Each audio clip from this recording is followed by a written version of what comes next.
Bonjour, chers apprenants. Bienvenue à cette 9e présentation du e-marketing, le module 9, qui est le marketing d'influence et le partenariat. Aujourd'hui, nous allons voir comment maximiser l'impact de notre marketing grâce aux influenceurs et partenaires. Introduction au marketing d'influence. Le marketing d'influence repose sur des collaborations avec des influenceurs dans les réseaux sociaux la majeure partie du temps. Pour promouvoir des produits de manière crédible et authentique en touchant une audience plus large.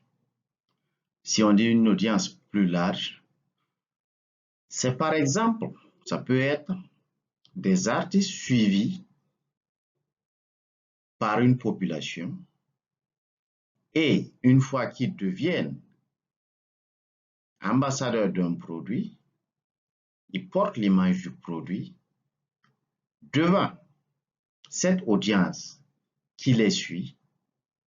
Cela permet de crédibiliser, bien sûr, la plus-value du produit parce que ce que cet artiste aime, par exemple, pourrait être aimé et la majeure partie du temps est aimé par la population qui le suit. Nous allons voir dans de plus amples détails comment ça se passe. Pourquoi le marketing d'influence? Le succès du marketing d'influence réside dans l'authenticité, la crédibilité des influenceurs et leur capacité à atteindre des audiences ciblées, augmentant ainsi la pertinence des campagnes. Si l'influenceur n'est pas crédible, si l'influenceur n'est pas authentique sur, par exemple, ses faits, votre campagne perdra sa qualité, aussi son authenticité, et le produit ne pourra pas être prisé par cette audience. Et quand on dit audience ciblée, c'est comme on le disait avant, cette même audience suit déjà ce influenceur. Choisir les bons influenceurs. La sélection des influenceurs doit se baser sur leur pertinence, leur engagement et les valeurs partagées avec la marque. Toutes les considérations et les impacts des micro-influenceurs dans les niches spécifiques sont très cruciales pour le marketing d'influence.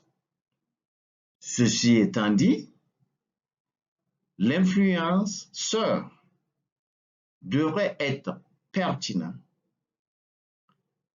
afin de convaincre cette audience basée sur la cohérence et bien sûr l'authenticité de son comportement vis-à-vis du produit afin d'attirer cette audience qui le suit de près, même si ce sont les petits influenceurs de petites niches, à adopter le produit.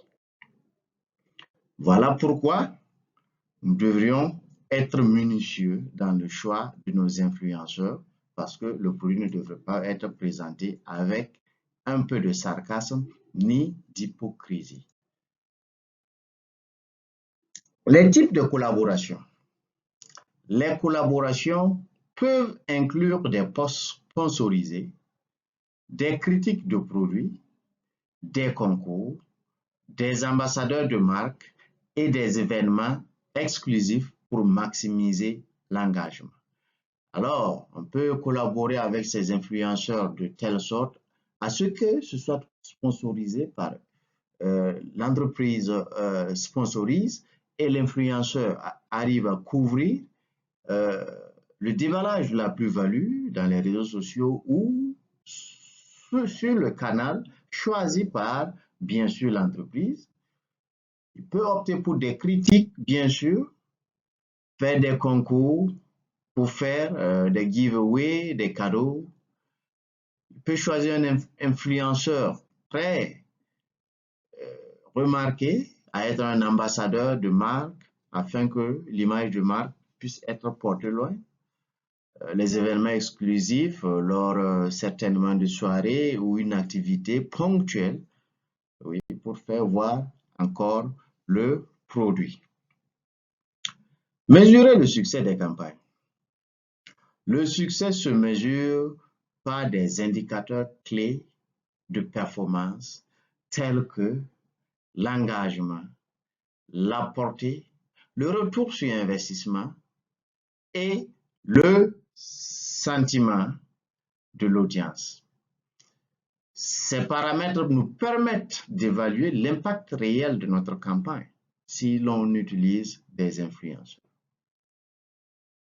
Si on utilise un influenceur et puis on n'a pas la moitié de son audience qui achète le produit, la campagne, on l'évalue en fonction. Si, par exemple, on n'a pas reçu plus de visiteurs, on évolue en fonction de nos objectifs, bien sûr. Le retour sur investissement, si on investit plus sur les influenceurs et on n'a pas de résultats, cela peut être aussi évalué en fonction de nos objectifs. Comme je l'ai dit, les objectifs sont SMART, spécifiques, mesurables, atteignables, réalisables et temporels. Je ne cesserai de le répéter, un objectif qui n'est pas situé de la sorte perdra sa plus-value. Partenariat stratégique. Les partenariats avancés incluent la co-création de produits, des campagnes conjointes et le soutien des causes sociales, renforçant l'image de la marque et son impact. Je vais prendre le dernier exemple, le soutien des causes sociales. Le soutien des causes sociales, actuellement au Burkina Faso, nous avons beaucoup de déplacés internes et beaucoup de produits, beaucoup de marques associent leur image à ces personnes déplacées internes sur l'aspect social et arrivent à se faire une visibilité. Des fois, sur le plan social, c'est mal vu, mais dans certains faits, ils arrivent à tirer leur épingle du jeu. Donc, c'est basé sur votre option de faire avancer, bien sûr, votre entreprise. Défis du marketing d'influence.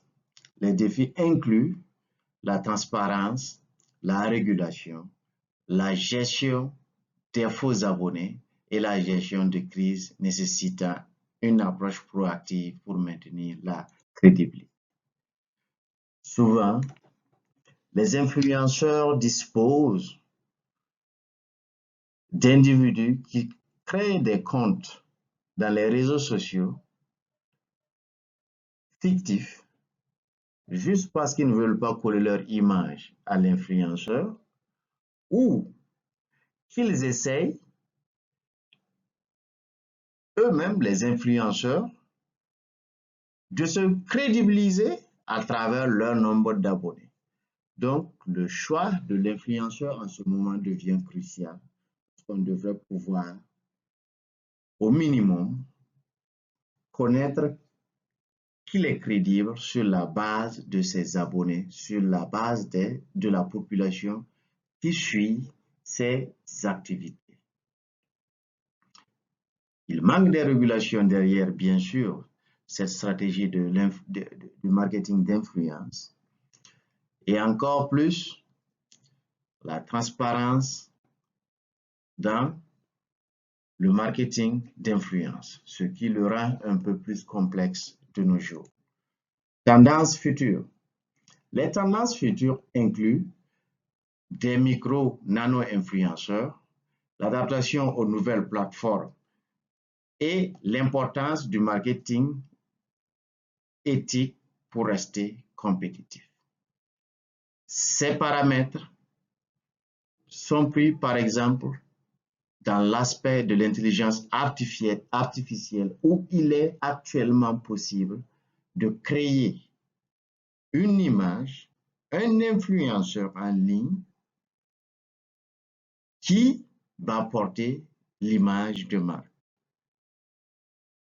Cet influenceur, même s'il n'est pas humain, on arrive à créer une image qui a l'effet réaliste d'un humain et porte cette image de marque. Et quand on dit micro et nano-influenceurs de nos jours, même au Burkina Faso, on a beaucoup de petits influenceurs sur TikTok, sur Facebook, qui font des petits sketchs de 10 minutes, souvent moins que ça, 3 minutes, 2 minutes, sont moins suivis, mais arrivent à tirer leur épingle du jeu et à accompagner d'autres entreprises vers le succès de leur stratégie e-marketing. En conclusion, investir dans le marketing d'influence permet de connecter de manière authentique avec l'audience ciblée. Puisqu'on est sûr que l'audience qui suit cet influenceur suivrait aussi le produit. Puisqu'ils suivent la moindre publication, les moindres faits, les moindres gestes de leur influenceur adoré. Ça permet de créer une relation de confiance et de suivre les évolutions numériques pour rester compétitif. Les clés de succès reposent sur le choix stratégique des influenceurs et un suivi rigoureux des résultats pour ajuster les stratégies et maximiser sur notre retour sur investissement. Ceci marque la fin de notre présentation sur les influenceurs en e-marketing. Comme d'accoutumé, nous vous invitons une fois de plus à passer un petit temps dans la lecture, dans les recherches. Et surtout, n'hésitez pas à visiter la plateforme du Centre de formation Sainte-Monique de Kaya. Sous votre profil, vous verrez la documentation nécessaire vous permettant de mieux comprendre le e-marketing à travers ce chapitre, le marketing avec les influenceurs. Votre tuteur reste à votre disposition pour répondre à vos questions. N'hésitez surtout pas. Sur ce, nous vous invitons à la prochaine pour le module 10.